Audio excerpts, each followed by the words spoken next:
Welcome everybody to our 25th seminar for the Aphasia CRE. I'm John Pearce, postdoctoral researcher at the Aphasia CRE and co-facilitator of this series. I'm not normally bright red, but this opening slide's giving me a nice glow. Got quite a few people on the call today and the numbers still going up, so I think we're all excited to hear this seminar from Professor Rose. First of all, La Trobe University acknowledges that this event and our participants, many of our participants attending today, are located on the lands of traditional custodians in Australia. So today I'm coming to you from Boonwurrung land, and we pay our respects to elders past, present and emerging, and extend this respect to First Nations people joining us online today. So today we're hearing from Professor Miranda Rose, Director of the Aphasia CRE, about the results of the COMPARE trial, which I know that many people listening in today were involved in. So I'm sure you're excited to hear the outcomes of this really important piece of work. And before I formally hand over to Miranda, let's briefly cover some housekeeping. Firstly, if you haven't signed up yet, I encourage you to join us as a member of the Aphasia CRE community of practice. We welcome clinicians of any discipline, people with aphasia and their friends and family, and even organisations. And the Aphasia CRE is always looking for financial support, so if you wish to make a donation, please see our website for details. Note that this seminar today is being recorded, and that's usually available around 2 weeks after the seminar is held. And if you go to the resources page on our website, you'll see that recording as well as recordings from most of our previous seminars. And don't forget to visit our resource bank there, which has aphasia-friendly COVID-19 resources, among other things. Please follow us on social media as well. You can follow our Facebook page or our Twitter handle. And if you would like to tweet along today, that's fine. Just use the hashtag AphasiaCRE.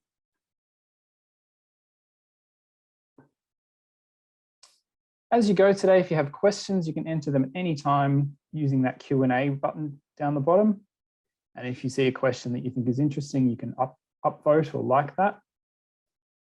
Professor Rose will answer as many questions as time allows at the end, but just please reserve that space for questions only and not comments, and try to keep your question fairly brief. Okay, so it's my privilege and honour today to introduce Professor Miranda Rose. Miranda is Director of the Aphasia CRE at La Trobe University and leads the Effectiveness of Aphasia Interventions Collaboration of Aphasia Trialists Working Group. Since 2011, she has been in research-focused positions, and her research focuses on finding effective treatments and management approaches for aphasia across the continuum of care and developing evidence translation tools. Miranda is passionate about improving the quality of life for people living with aphasia. And I'm certain you're eager to hear her work today, Constraint Induced Aphasia Therapy or Multi-Modality Aphasia Therapy, which is better and for whom? Results of the COMPARE randomized control trial investigating CIAT Plus, MMAT and usual care in people with chronic post-stroke aphasia. So Miranda, I'll hand over to you.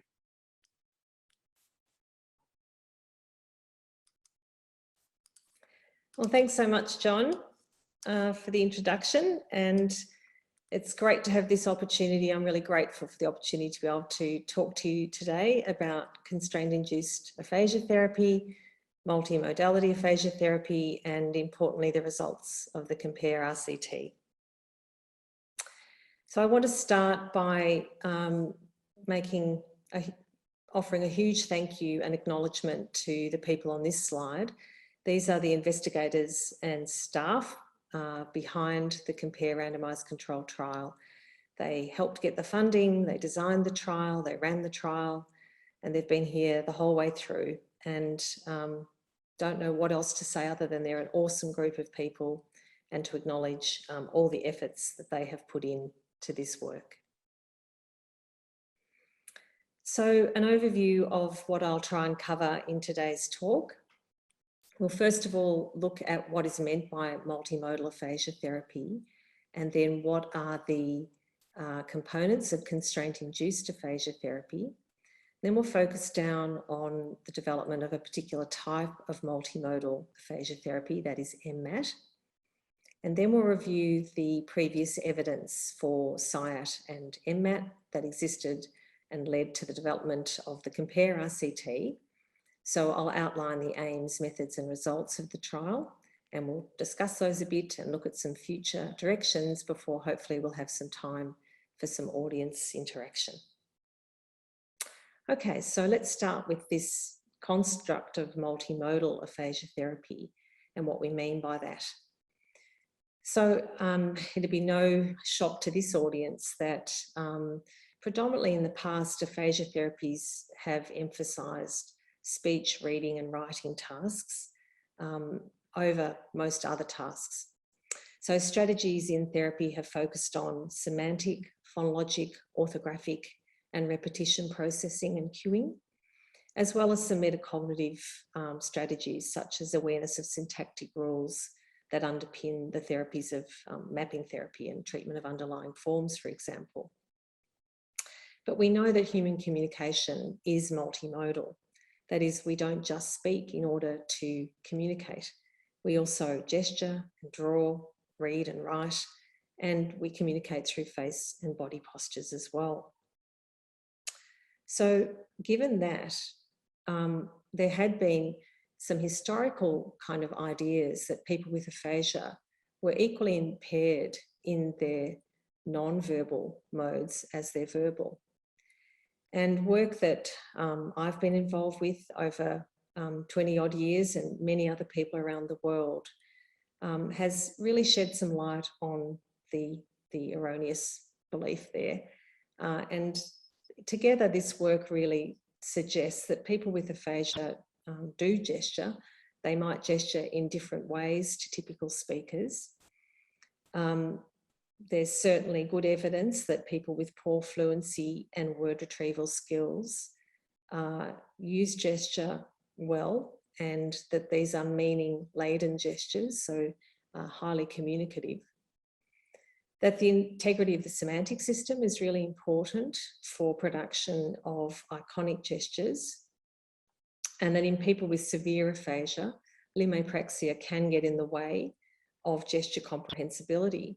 But even when this happens, the message co-construction that is occurring in normal human communication means that those degraded gestures can still be quite useful in terms of enabling the communication to happen. And it's quite clear that when people with aphasia use pantomimes, they radically improve message intelligibility. So we're a long way away from the view of the 1970s, which was a sort of construct of asymbolia, that people with aphasia would be have equal impairments in their non-verbal modalities. And secondarily to that, we need to think about drawing as a potential communicative modality. And this is a really nice little study, small in size and has some limitations, but I like it in terms of one of the little elements it got to. And that was, they looked at 22 people with aphasia after stroke. They asked them to name pictures under 3 conditions. One was a straight confrontation naming task. One was naming while writing, and one was naming while drawing the pictures. And what they found was significantly better naming when the participants were drawing compared to writing or straight confrontation naming. And further, when errors were occurring in these participants, when they were drawing, the errors were closer to the target, more semantically related. That gives us some insight into potential facilitation effects that might be present when people are engaging in drawing while trying to communicate. So what do we mean grossly by the term multimodal aphasia therapy? Actually, in the next seminar that John Pearce is going to provide to us, you'll hear much more about this, so I won't steal his thunder, but I did want to just clarify broadly what we mean. So in that work that John led, we categorised therapies into verbal versus multimodal. And the multimodal involved the use of gesture or music or drawing or AAC. Of course, they may also involve speech and orthography. The bit that we really wanted to focus on for this talk was how multimodal therapies themselves can be classified into two main types. So one where the aim is to improve verbal communication. So the use of the non-verbal modalities is as a verbal facilitator or a learning enhancement tool. And the other where the aim is to improve total communication. So here the non-verbal strategies modalities are the communication strategy in themselves. So we'll come back to this in a moment when we think about MMAT. Okay, so what do we mean by constraint-induced aphasia therapy? What's that? Most people on this call would be well familiar with principles of neuroplasticity. And Jeff Klein and Teresa Jones published a really useful compendium of these back in 2008. Most of these are based on animal models, and I was lucky to be at a seminar where Jeff and Teresa were invited to work with a group of speech pathology researchers looking at how these might apply to language, speech and swallowing rehabilitation. And we came up with these 10 different principles. So these underpin, these principles of neuroplasticity underpin constraint therapies broadly. And if we look at the development of constraint-induced approaches broadly, we see that there are four main principles derived from those animal models. So the first is to overcome non-use by constraining non-affected limbs. So you can see here in this picture, the fellow undergoing the therapy has his non-affected limb in a splint, and this is forcing him to use his affected limb.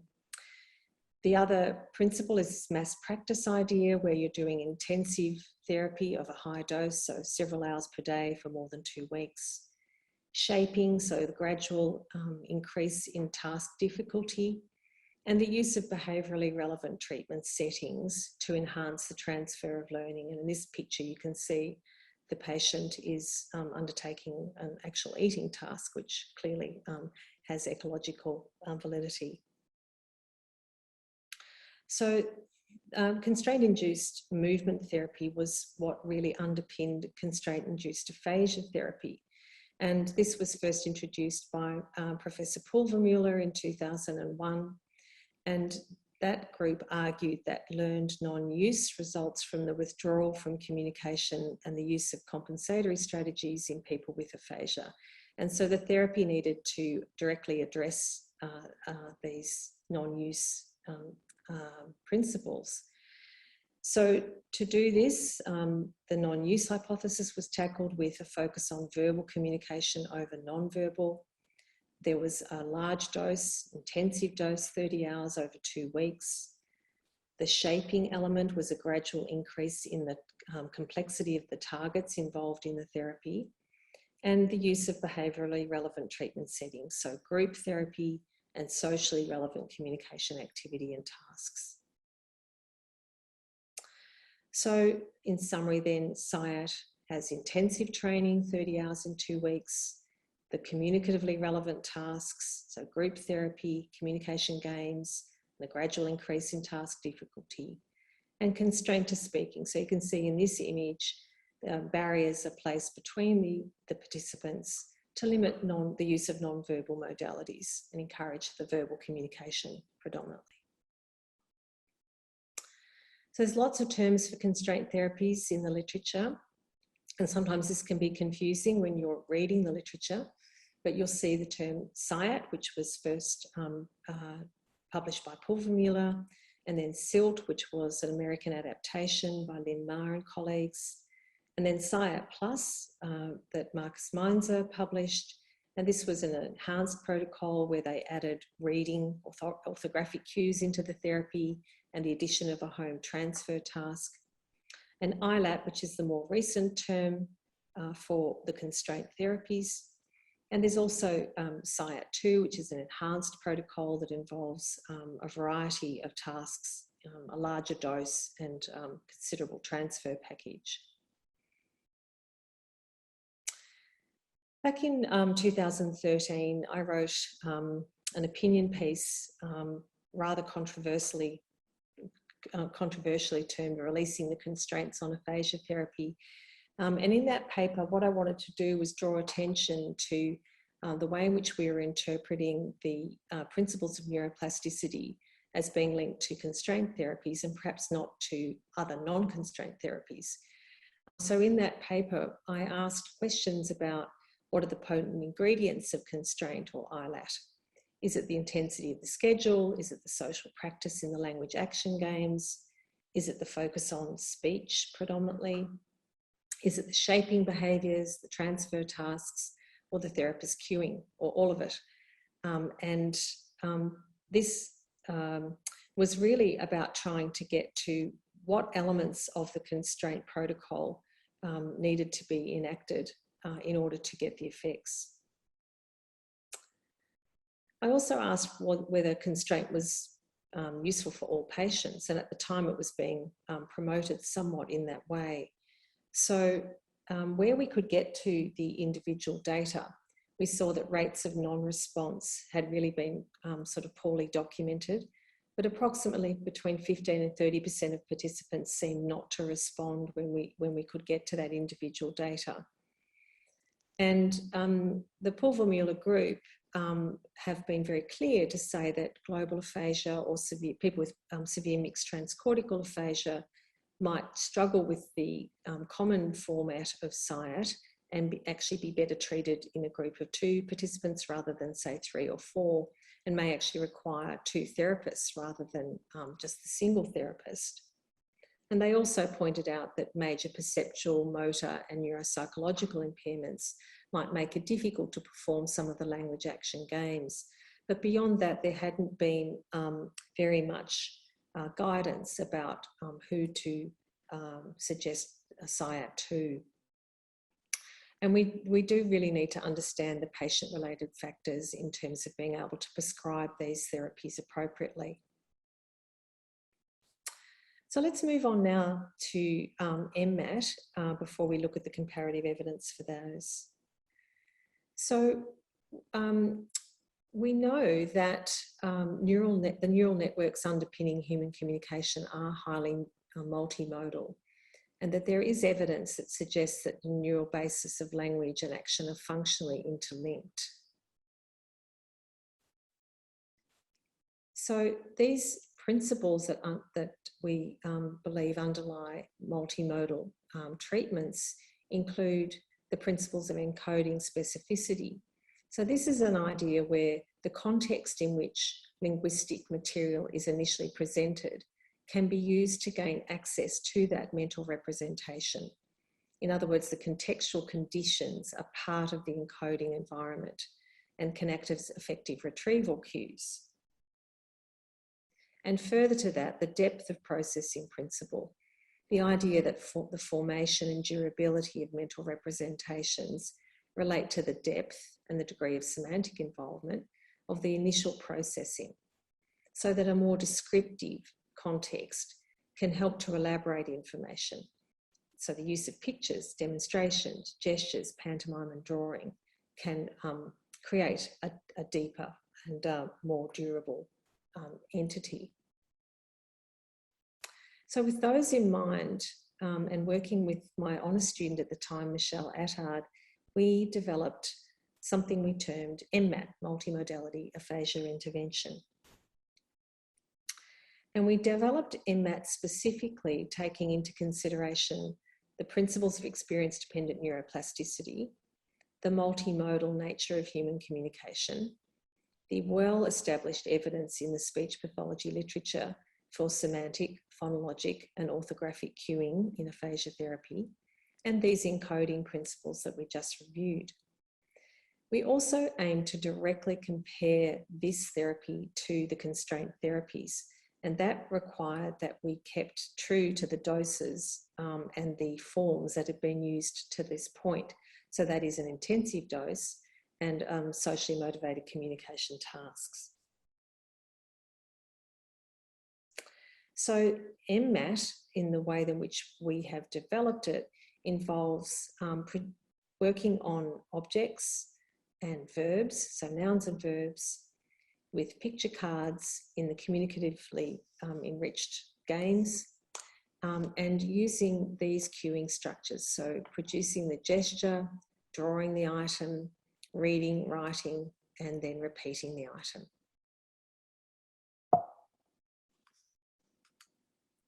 So when we compare CIAT and MMAT, we see that both of these treatments involve intensive training, so at the rate of 15 hours per week for 2 weeks, a 30-hour dose. The communicatively relevant settings, so communication action games in groups of 3 individuals, the gradual shaping of responses by gradually increasing the complexity of the task.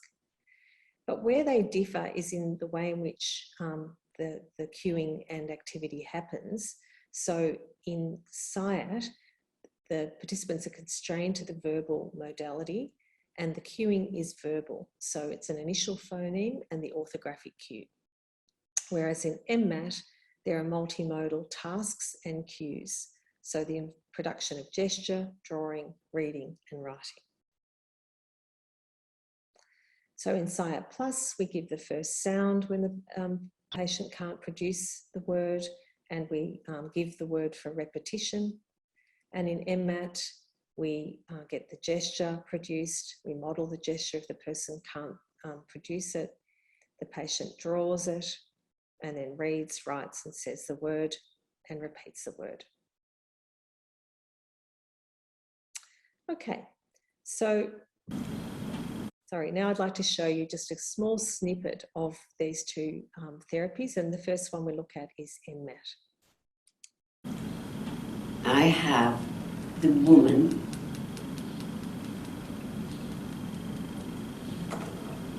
at blank. Yeah, it's annoying, isn't it? So give me an action, Jerry. Give me a gesture that might help you retrieve That's that. Yeah, and what's the... I have the woman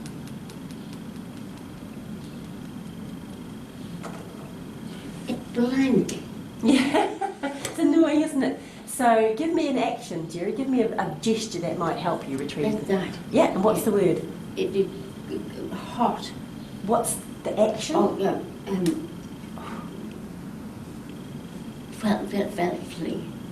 So, Hot. yeah, and the action is sweating. So give me that gesture again.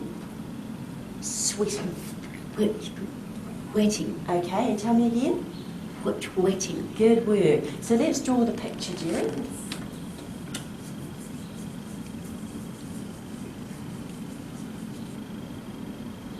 Perfect. What's the word? Wetting. Good. Can you read this? Wetting. Okay, and then we'll write the word.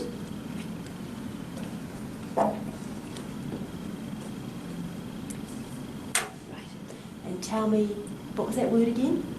Wetting. Okay, so now tell me your phrase. I have the woman sweating in the sun. Perfect. And again. The woman sweating in the sun. And again. I have the woman sweating in the sun. Well done. Good work. Pop it on the pile. Well done. Excellent.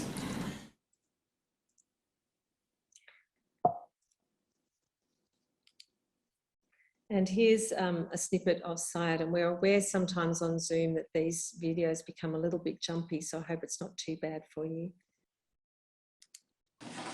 I have, it looks like a soldier. Is that what you mean? Yeah, soldier. And he's walking around. So it's close to walking. It starts with He's marching. yeah, marching. Say marching 3 times. Yeah.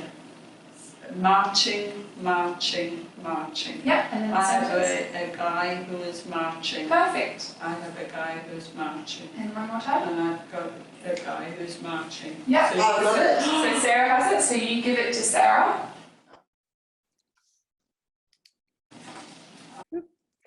Great. So now let's move on to talk about the comparative evidence for constraint and MMAT prior to us running the COMPARE RCT. So the evidence we have comes from a couple of sources. One, the Cochrane review of speech and language therapy for aphasia following stroke, so the 2016 review. And there were 5 trials in that review that compared constraint therapy to other therapies, the other therapies being described as a conventional one-to-one therapy, a linguistic-oriented therapy, and a semantic therapy. And of those comparisons, there was no evidence of difference in outcomes on functional communication or from aphasia severity. In other words, constraint was not superior to the other therapies. And the other main source we have is a systematic review of constraint therapy from the Zhang group in 2017. And they undertook 3 main comparisons in that review. The first comparison looked at trials that had compared constraint therapy to unconstrained therapies, although those therapies were offered at a lower intensity. So there's a confound there between a different therapy and the dose. And there are 3 trials in that review, 1 at the acute and 2 at the chronic.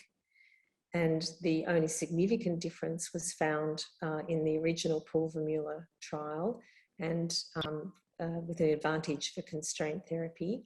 And we note there that that was an N of 17, so a very small number of people in that trial. In their second comparison, they looked at constraint therapies versus a no constraint, but this time at the same dose. You can see there were 4 trials, 1 at the acute, 1 at subacute, and 2 in the chronic phase. And again, no significant difference in primary outcomes between the constraint and the no constraint. Again, very small numbers apart from the CIAT trial. And the third comparison is between a constraint therapy and an intensive naming therapy. So ILAT versus a therapy that was done in a social communicative group, but just simply doing the naming task without all the other features of ILAT. There's 1 comparison by the Stahl group, again, a very small N of 18, and they did find a significant difference for the ILAT being better. So in summary from this, we see that CIAT is certainly a successful intervention, particularly in the chronic phase, that patients can tolerate it, even in the subacute phase, but there is no strong evidence to support constraint being superior to other intensive therapies on the back of this evidence. And overall, we can see a very small number of trials, with small sample sizes, and this raises the potential for bias in the data sets. So we're left at the end of this evidence review with the question about whether is constraint the vital ingredient or not in these therapies. In terms of the evidence for MMAT, it's small. These were pilot studies that we ran as we were developing the intervention. And in summary, what we see from the crossover design trial of 11 was a significant reduction in aphasia severity after both constraint and MMAT treatments. The effect sizes on naming ranged from small to large, so there was participant variability here. Effects were maintained at the 1-month follow-up period. We saw changes in verb and noun production in discourse tasks, but overall no superiority for constraint over MMAT. There was some qualitative evidence to suggest that participants preferred one therapy over the other and for different reasons. But overall, we finish that review with that notion that it's very limited in terms of the amount that was done at that point, and the potential for order effects in this crossover design to have impacted the outcomes. So this led us to the COMPARE trial. And COMPARE was run in Australia and New Zealand between 2015 and 2020, funded by the National Health Medical Research Council. And what I'll do now is explain the trial aims and methods, and we'll review the primary and secondary outcomes and the interpretation of those results, and then look at some of the limitations in this data set and our plans for future research.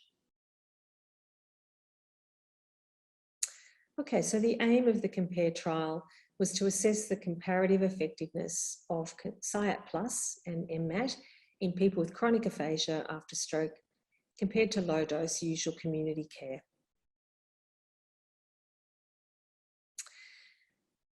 Our primary hypothesis was that compared to usual care, both the treatments would lead to significantly reduced aphasia severity straight after the intervention and also at the 12-week follow-up, and that we would see that on the Western Aphasia Battery Aphasia Quotient.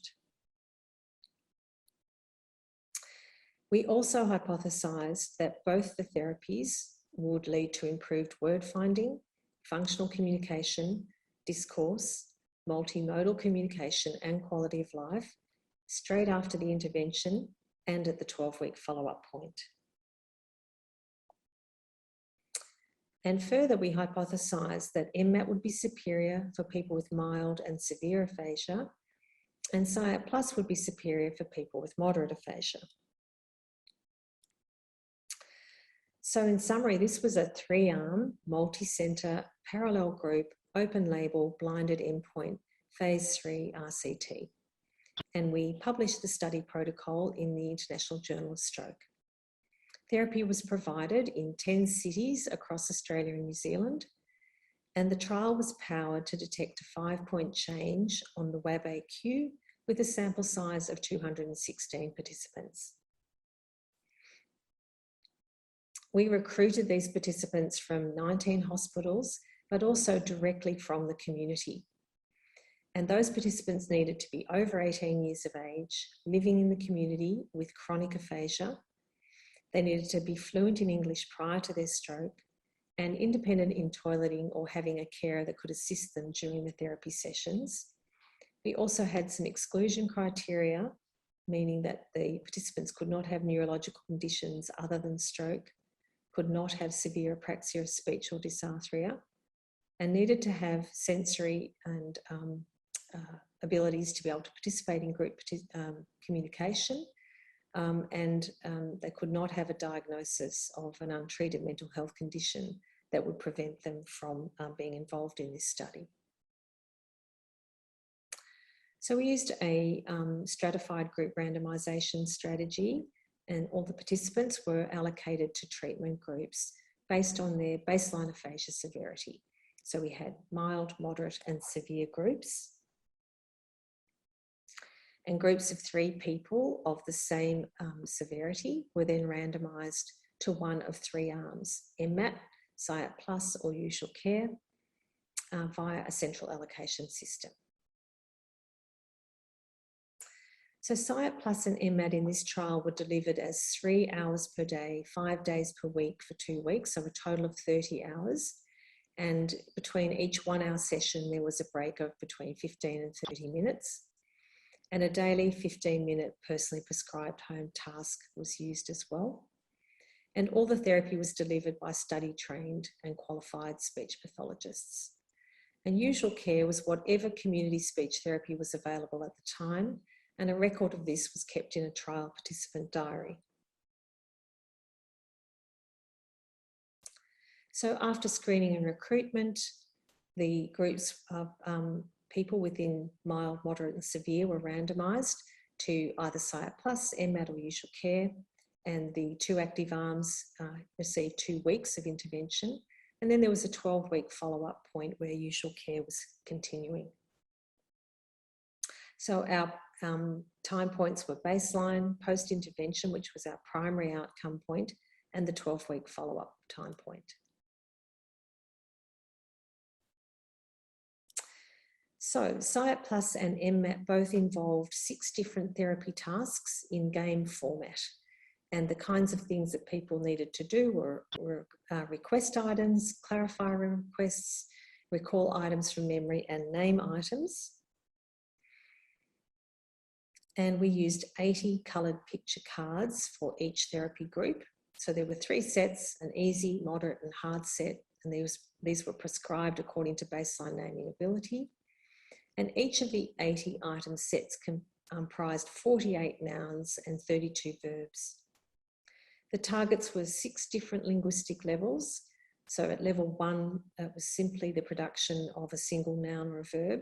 And at level 6, it was production of those nouns and verbs in complex sentences.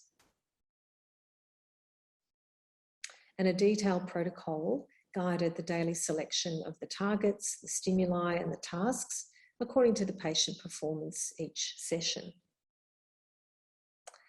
So the activities and the tasks were fairly standard. So the Go Fish game, which has been the standard CIAT game, but to break up the somewhat monotony of doing that for 30 hours, we included some other activities: bingo, memory, snap, a Who Am I game, and a memory game I went shopping and bought. There was a daily debrief about the home practice carryover task.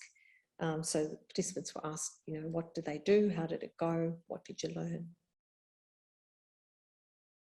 And the intervention decisions that the therapists had to make each session were that they needed to alternate the noun and verb sets for each 1-hour session. They needed to change the task every 30 to 60 minutes to maintain patient motivation.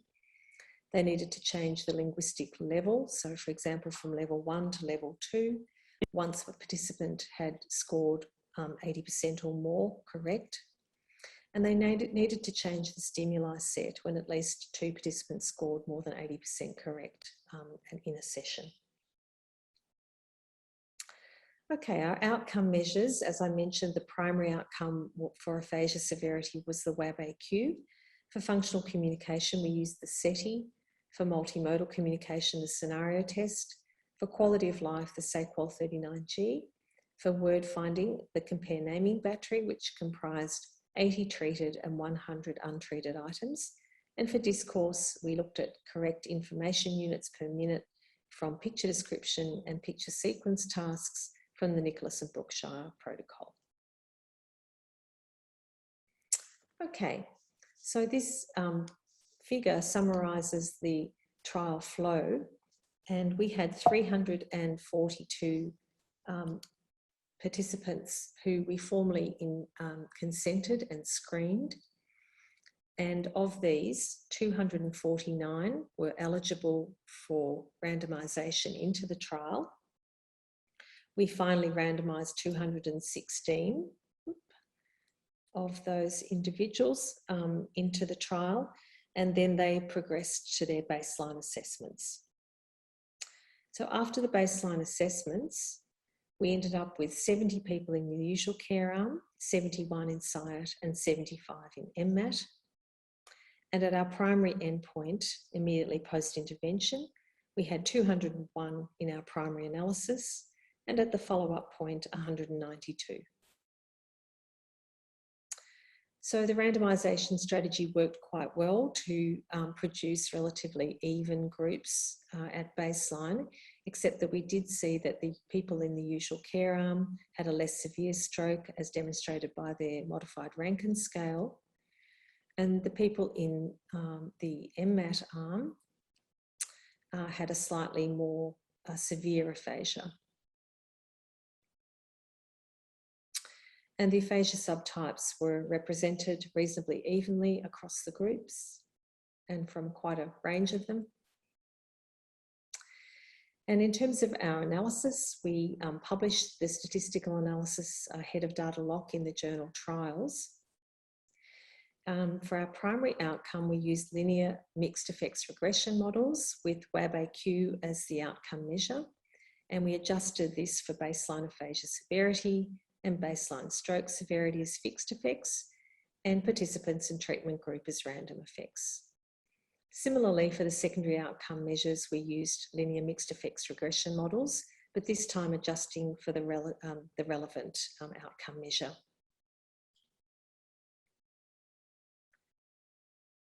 We employed a fairly rigid and high quality treatment fidelity protocol. So all of the group sessions were videoed, and we looked at 100% of treatment videos from day one. That's all 3 hours from day one, and 25% from day 6. And feedback was given to therapists within 24 hours of receipt. At day one, we saw really great adherence to the protocol with 97.7% of sessions adherent and no protocol violations. And at day 6, 100% adherence. Okay, on to the results now. So I'm going to just first of all explain how the results are being presented to you.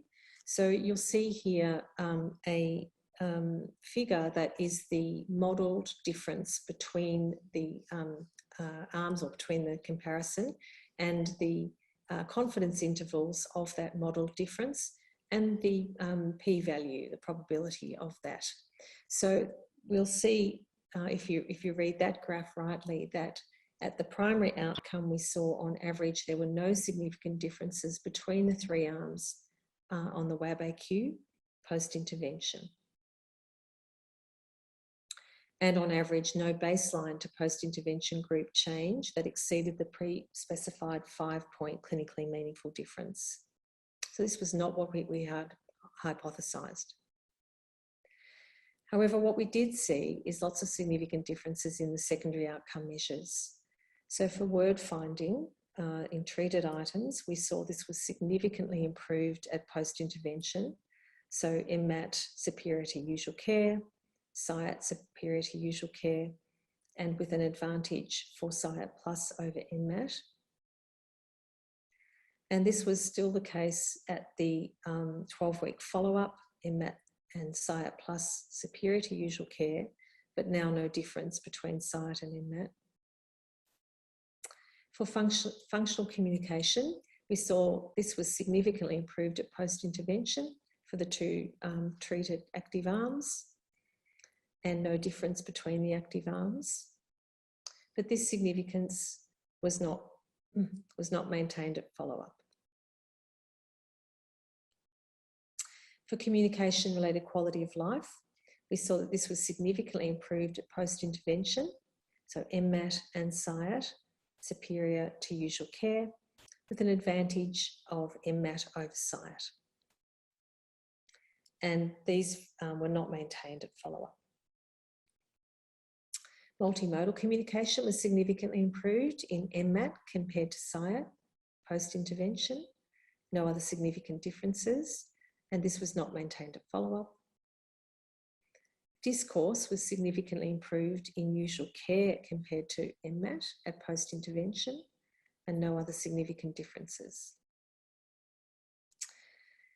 And in terms of the impact of severity on outcome, so aphasia severity was significantly reduced immediately post-intervention for MMAT compared to CIAT Plus for people with severe aphasia, for CIAT Plus compared to MMAT for people with moderate aphasia, and no difference for mild aphasia at post-intervention.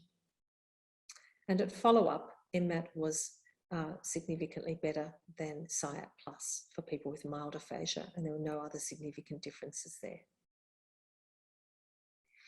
So in summary, this multi-centre phase 3 studies revealed that 30 hours of CIAT Plus on MMAT over 2 weeks did not significantly reduce global aphasia severity as measured on the Western Aphasia Battery Aphasia Quotient for people with chronic post-stroke aphasia. But what we did see is that compared to usual care, both interventions significantly improved word finding, functional communication and quality of life post-intervention, and word finding at the 12-week follow-up point. And there was an advantage for CIAT Plus over MMAT for word finding at post-intervention, and an advantage of MMAT over CIAT Plus for quality of life at post-intervention. So let's think about the interpretation of these results. There is the potential additional benefit of multimodal communication after MMAT, as we saw, and this does warrant exploration in the discourse data where we might see greater evidence of this. The finding that baseline aphasia severity differentially impacted outcomes, that is CIAT superior for moderate aphasia, MMAT superior for severe aphasia at post-intervention, and MMAT superior for mild aphasia at follow-up, does need to be interpreted with caution, because we were not able to compare these to usual care. We had no usual care participants randomised in the severe group, and this limited our modelling opportunities. And there was an overall very low number of people in the severe strata, so only 6 people all up. So we do need to interpret this with caution. We also need to interpret with caution the finding that CIUs per minute was significantly better for usual care compared to MMAT. What we saw in our data was extremely high variability in the CIUs per minute across participants, very large standard deviations and ranges. And we need to explore the utility of this measure in future analyses. Well, so we might ask why we didn't see change in global aphasia severity given previous studies. So the previous studies that I reviewed earlier were largely phase 1 and phase 2 trials that had small n and are very likely subject to selection and other kinds of biases. Whereas in the COMPARE trial, our inclusion criteria were liberal, and we think that this may better represent the high variability that's truly present in this population. We saw significant improvements following both treatments in word finding, in functional communication and quality of life, and maintenance of the naming effects at follow-up. So on average, certainly we can say these treatments are effective. And that's a good news story. But we did see significant individual variability across these outcome measures that we examined. And here's an example of that variability. I've just chosen one of the outcome measures, the SAQOL total change score. And what we've plotted here is the individual change from baseline to post-intervention scores, raw scores. And you can see that if 0 is no change, we've got people who appear to have got worse on their SAQOL total score after intervention, and people that have got a lot better, and a whole lot of people in the middle that are sitting between what we would accept as sort of standard error of the measure or clinically unmeaningful change. And this S-shaped curve that we can see here is really quite common in aphasia trials when we can examine the individual data.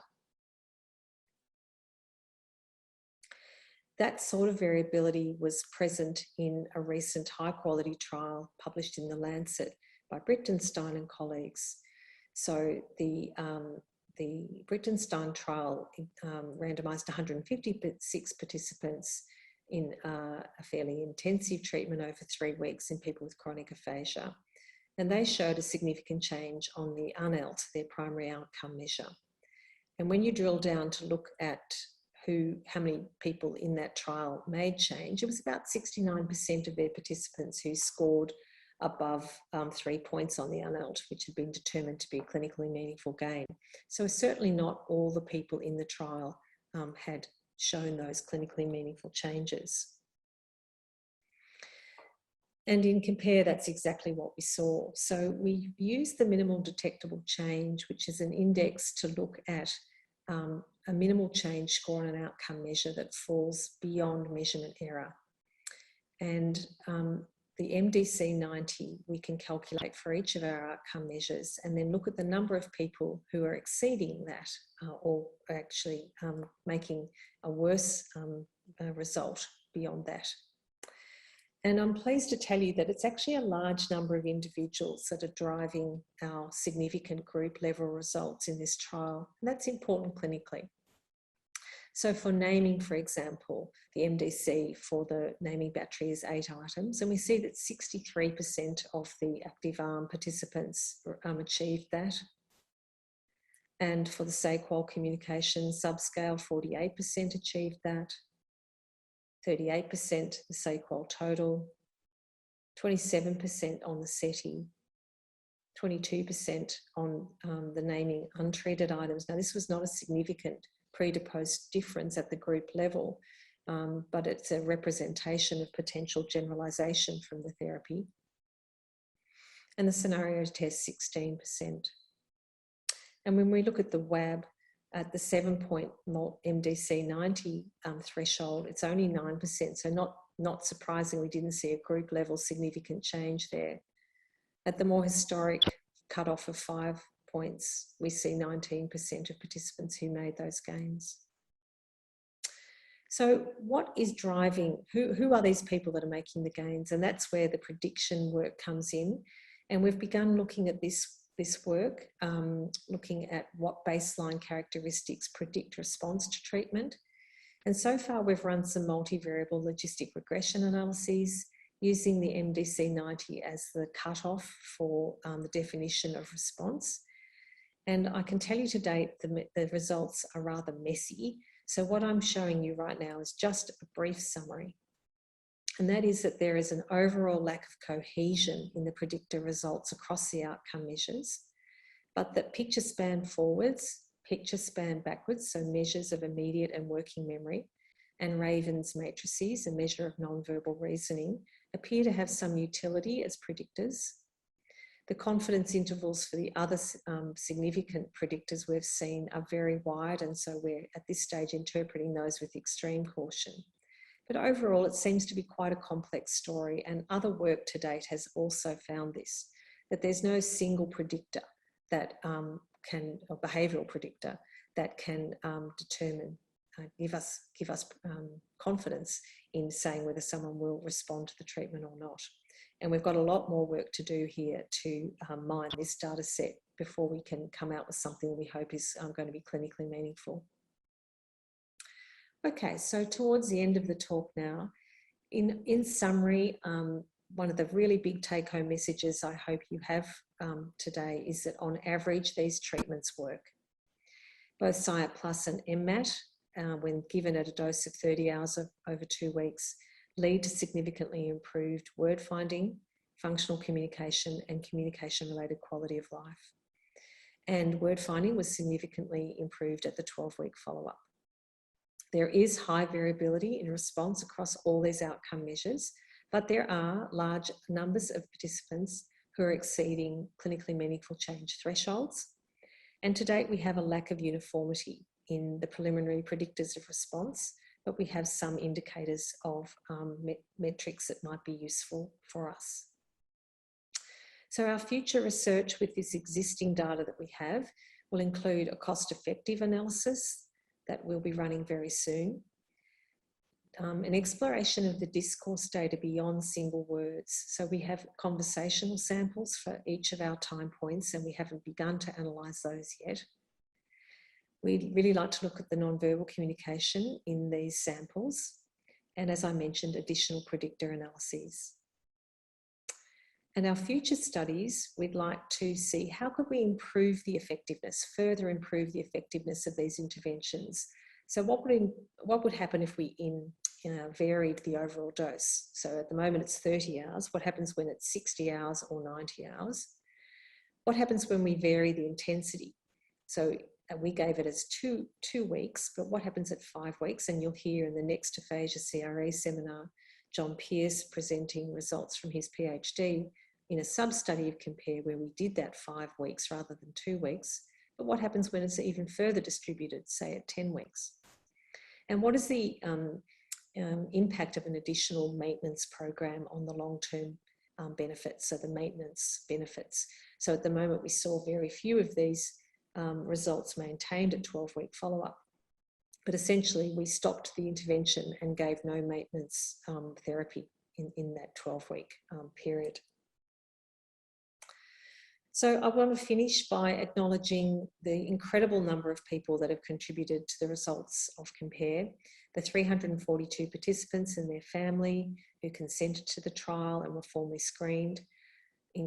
Very importantly, the 30 therapists and the 80 blinded assessors who did the work in this trial, the many clinical staff across Australia and New Zealand who supported us. And I'd like to particularly call out Melissa Laurie and Rachel Winke, Bev Dodd and Coralie Haley, Claire McCann, Sue Wyatt, Kate Maitland, and Jenny Lethleen, who were instrumental in helping our recruitment pipeline. So thank you very much, and I look forward to some questions and comments now. Thank you, Miranda. It's an extraordinary amount of work leading up to the questions asked in the trial, and then extraordinary amount of work to conduct the trial. And then it looks like there's quite a bit to continue to analyse. So thanks for taking us through all of that in an easy to understand way. Just to remind people, if you do have a question, put it in that Q&A button down there and upvote any questions you're interested in. We do have some to start with. So the top question at the moment is, did I understand correctly that there was no generalisation to untreated items? If so, do you have any thoughts as to why? And that's from Sonia Brownset. Thank you, Sonia. So it's not right to say there was no. In fact, from memory, 22% of participants showed generalisation, but at the group level, there was no significant impact. So there was no significance when we looked across the group at the untreated items. So there are individuals that are showing generalisation, but not at the group level. And was the second part of that question why? Yeah, do you have any thoughts as to why? That's the million-dollar question that many people on this call, their life's work is about that. Clearly there are people that show generalisation effects, and some rough thoughts I have are around pre-morbid, so pre-trial sort of baseline demographic and cognitive and linguistic abilities that people bring to interventions that enable them to do something with the intervention activity beyond a stimulus and response kind of experience. And the impact of that on the ability to generalise from the therapy is probably, one of the major factors.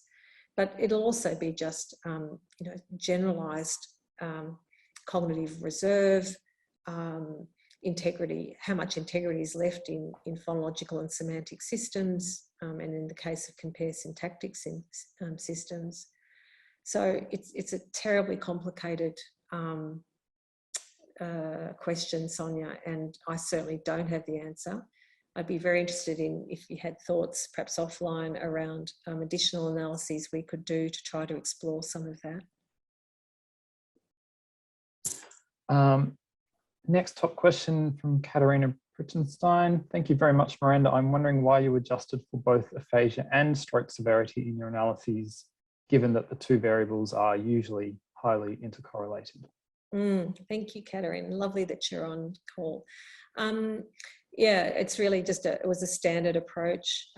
So in several other, stroke-related trials, the target behaviours, severity of that at baseline, as well as stroke severity. So, typically modified Rankin scale or some other psychometrically sound metric, measure are used.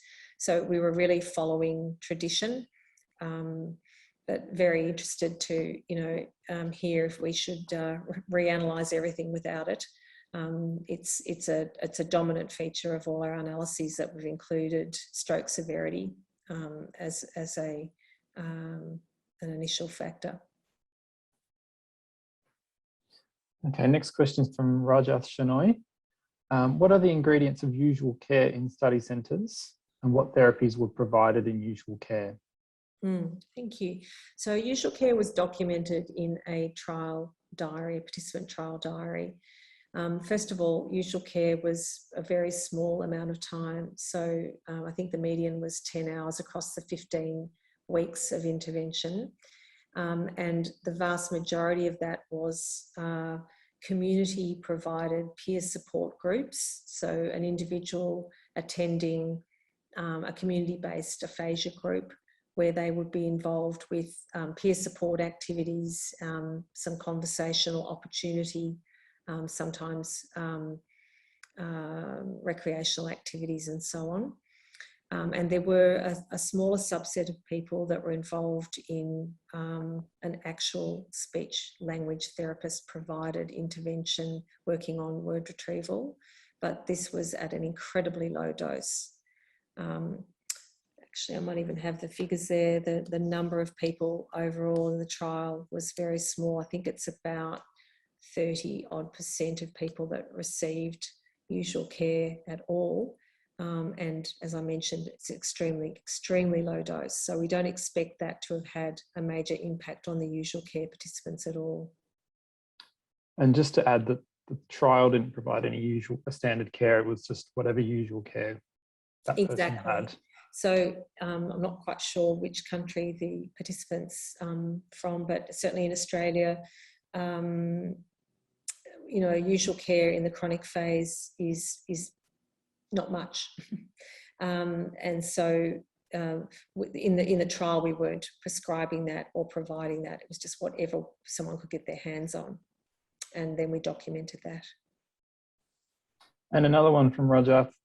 If the usual care showed poor outcomes in secondary outcomes, do you suggest clinicians adapt the therapies to CIAT or MMAT because the result favours CIAT and MMAT over usual care?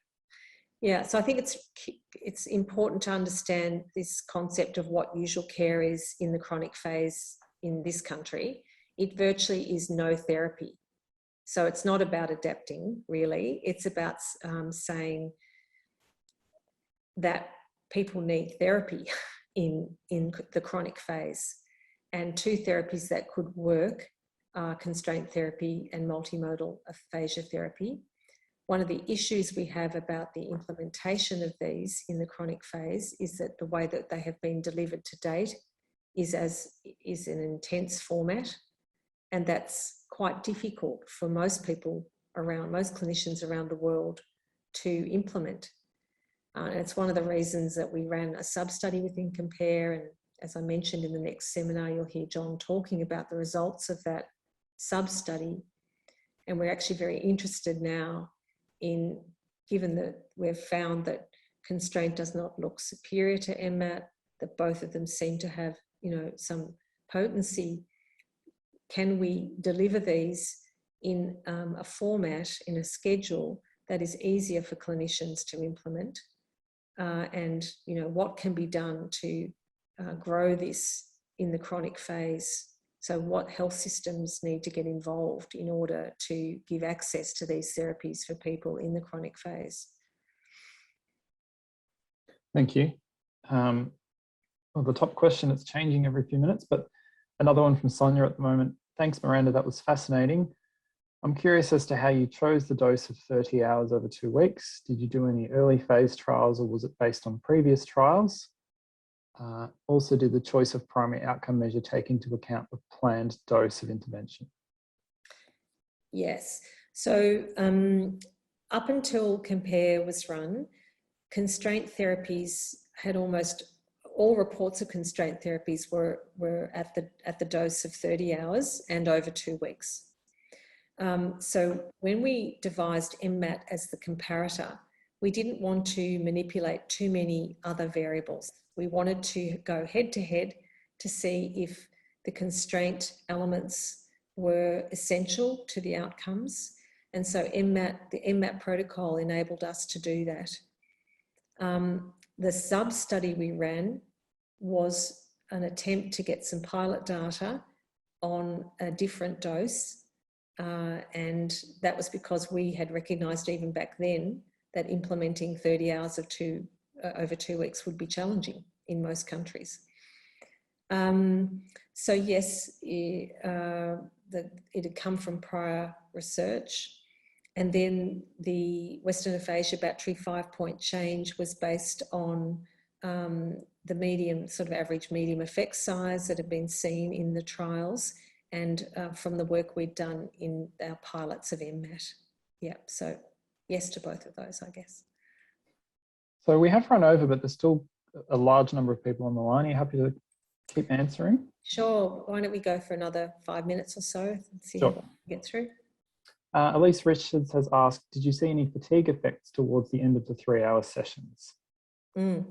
So one of the things that we did in this trial is ask all participants to rate their subjective experience of distress and fatigue at the beginning and at the end of each session.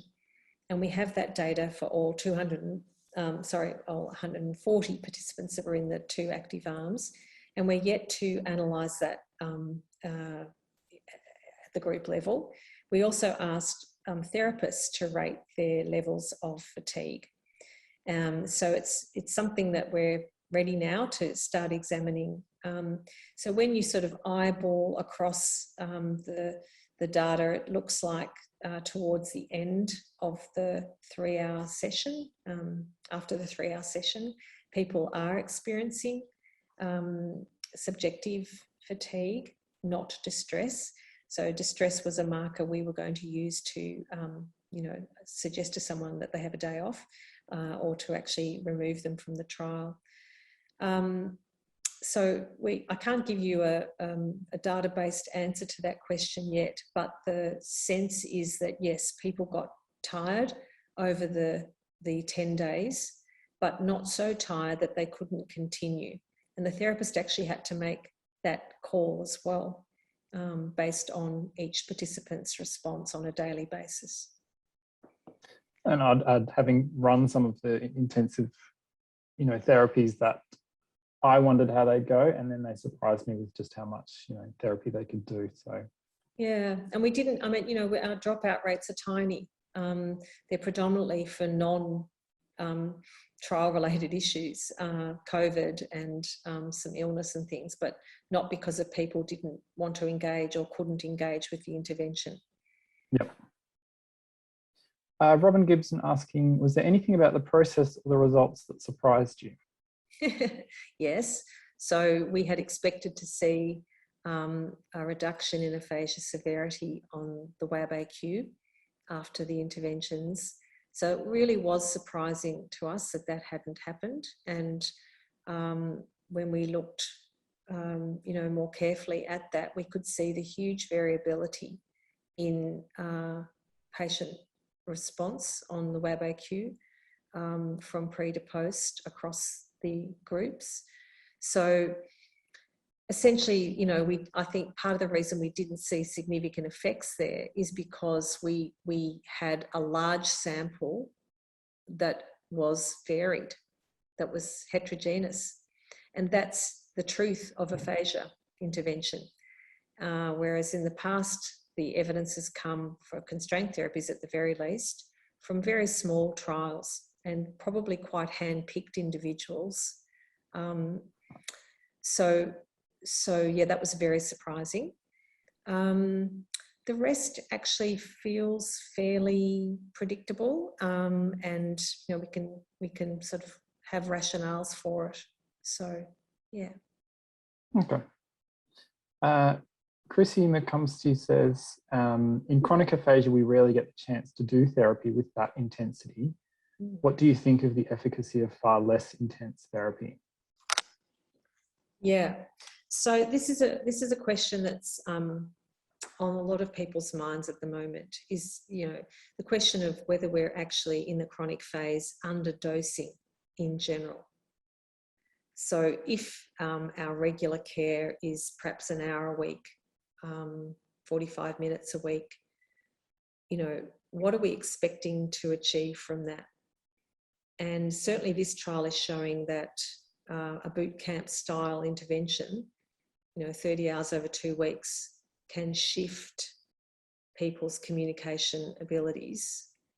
So what we really want to know now is how low can you go, as well as what happens when you do a double dose. So essentially the whole question of dose, so overall amount and the intensity, the schedule of this, is really something that the field is grappling with and we need better evidence for. And there's a number of people I know on this call who have projects on the go at the moment exploring that. It's something that we're really missing in our therapy prescription, you know, at the moment. Yeah. How are we going for time? Maybe one more? One more, yep. Melanie Perkins said, "Hi Miranda, thank you. Very exciting results." Somewhat related, are these intensive blocks something we should start advocating for in a community setting? So I think there are many other examples of intensive therapies that have been recently published that are suggesting that it's worthwhile considering. So I think the whole stream of intensive comprehensive aphasia programs, ICAPs, that are operating around the world. So Quark is running one at the moment. The Queensland Aphasia Rehab Centre is running their chat program and their telechat version of that. We've recently seen a wonderful paper published by the Queen's Square group, Alex Leff and Jenny Crinian's group in stroke around the Queen's Square ICAP. And you know, those results are really encouraging. I suggest you have a look at those if you can. But after doses of sort of 90 to 100 hours, you know, seeing changes in all the domains, language domains, reading, writing, comprehension, and oral expression, and maintenance of those doses. But also, you know, Sonia Brownset's recently published the Listen In work, which was a large dose as well. So there's this question of, if we want to kickstart a neuroplastic response in participants and patients who are in the chronic phase, how big does it have to be? And do we need to start advocating for that? I think we're getting close to needing to advocate for that. So if we took together, you know, those few studies I've just mentioned, Katarina Brittenstein's study, they're intensive doses, and they're not 1 hour a week, and they're not just 20 hours all up. They're a lot more than that, and they're showing results. So yeah, it's getting close to being able to turn to clinicians and say, yeah, it's time. I'm not quite there, but we're getting there. Thanks very much. And we would really welcome questions via email. So please email the Aphasia CRE or Miranda. I'm sure we'd be happy to take more questions. Just time's got the better of us.